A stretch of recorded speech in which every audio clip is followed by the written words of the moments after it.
Hello students, जैसे कि हमारा विषय था महर्षि पतंजलि जी का योग दर्शन। इसमें हम पहले पढ़ चुके हैं चित्त की अवस्थाओं के बारे में। हमने पिछली वीडियो में चित्त की अवस्थाओं के बारे में पढ़ा था और भूमियों के बारे में पढ़ा था। ठीक है, तो आज पढ़ेंगे हम चित्त की वृत्तियाँ। चित्त की वृत्तियाँ क्या क्या होती है। ठीक है, हमारा टॉपिक है आज का चित्त की वृत्तियाँ। तो चित्त की जो वृत्तियाँ हैं वो जो है असंख्य होती है। हमारे मन में बहुत सारे विचार उठते हैं। हमारे पूर्ण जीवन काल में जो भी हमारे साथ कार्य होता है या जो भी हम सोचते विचारते हैं, जो भी हमारी इंद्रियां इधर उधर सांसारिक चीज़ों में रहती है, तो वो सब जो है हमारी वृत्तियाँ होती है। ठीक है, और ये वृत्तियाँ जो है महर्षि पतंजलि जी ने 5 प्रकार की बताई हैं। 5 प्रकार की वृत्तियों को जो है 2 भागों में बांटा गया है। ठीक है, तो 2 भागों में बांटा गया है। वो कौन कौन सी है? एक श्लोक है कि वृत्त्य पंचतया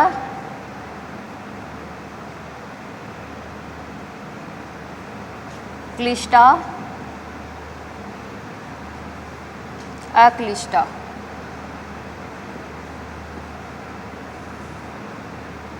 ठीक है, वृत्त्य पंचतया क्लिष्टा क्लिष्टा, तो इसका अर्थ ये है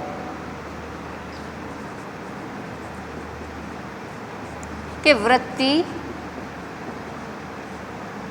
वृत्तियाँ 5 प्रकार की होती है।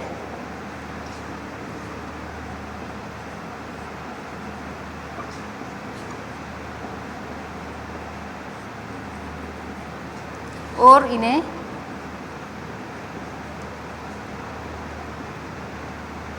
दो भागों में बांटा गया है।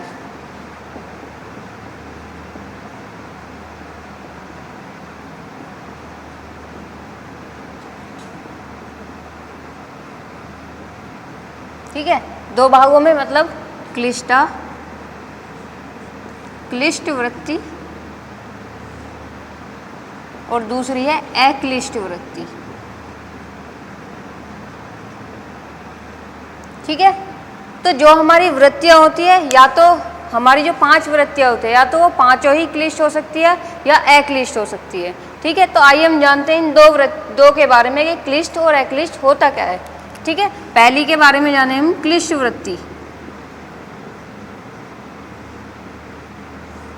क्लिष्ट वृत्ति वो होती है जो योग साधक होता है, योग मार्ग में बाधा उत्पन्न करता है। राग द्वेष जो क्लेशों से उत्पन्न होती है, तो क्लिष्ट वृत्ति वो होती है जो योग साधक को योग मार्ग में बाधा डालती है, योग मार्ग में बढ़ने से रोकती है, तो वो होती है क्लिष्ट वृत्ति।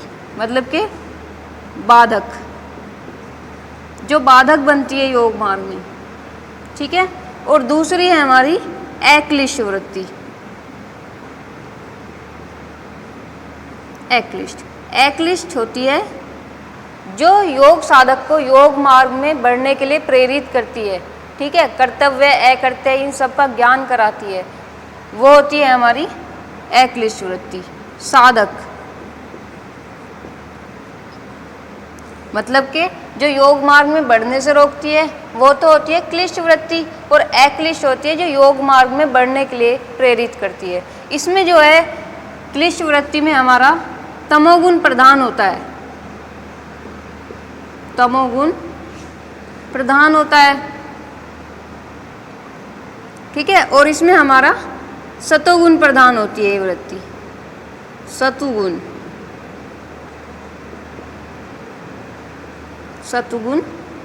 प्रधान होती है। ठीक है, अब ये दोनों वृत्तियाँ जो है हमारी, और 5 वृत्तियाँ, ये हमारी या तो क्लिष्ट हो सकती है या अक्लिष्ट हो सकती है। ठीक है, तो 5 जो वृत्तियाँ हैं उनके बारे में जानते हैं कि कौन कौन सी वृत्तियाँ हैं हमारी 5।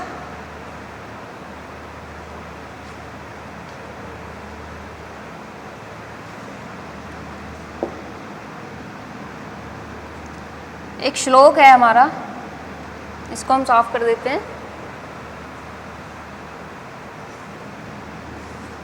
ये प्रमाण विपर्य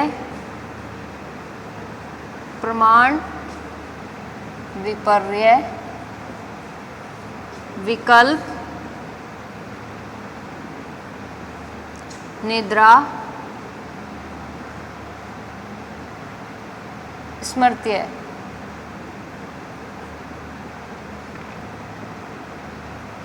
ठीक है, ये हमारी वृत्तियाँ हैं, प्रमाण, विपर्य, विकल्प, निद्रा, स्मृति। तो महर्षि पतंजलि जी ने 5 वृत्तियों के बारे में बताया। पहली है प्रमाण।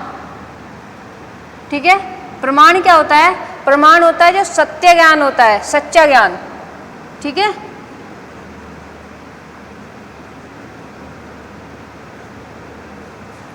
अब दूसरी वृत्ति पे आते हैं हम, विपर्य।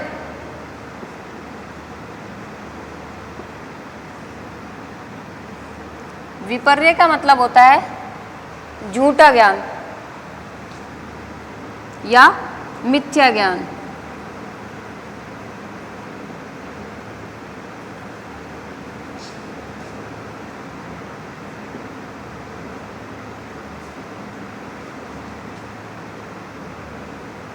अब आती है हमारी तीसरी वृत्ति, विकल्प।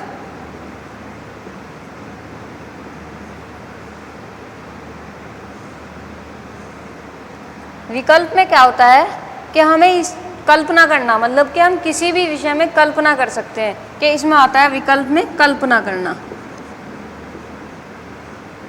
कल्पना करना। ठीक है, अब आती है हमारी चौथी वृत्ति, निद्रा।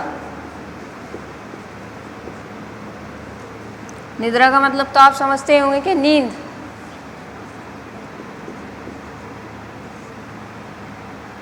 अब पांचवी वृत्ति है हमारी स्मृति, मतलब कि स्मृति। अब स्मृति में क्या होता है? जो हमारी यादें होती हैं, जो हमारे चित्त में संस्कारों के रूप में जो यादें होती हैं, वो होती है हमारी स्मृति। यादें या याददाश्त कह सकते हैं हम। ठीक है, तो ये हमारी पांचों वृत्तियां हैं, प्रमाण, विपर्य, विकल्प, निद्रा और स्मृति। तो प्रमाण क्या होता है? हमारा सच्चा ज्ञान होता है। ठीक है, और यही प्रमाण जो है हमारा 3 प्रकार का होता है। 3 प्रकार का कौन कौन सा प्रमाण? प्रत्यक्ष, अनुमान और आगम।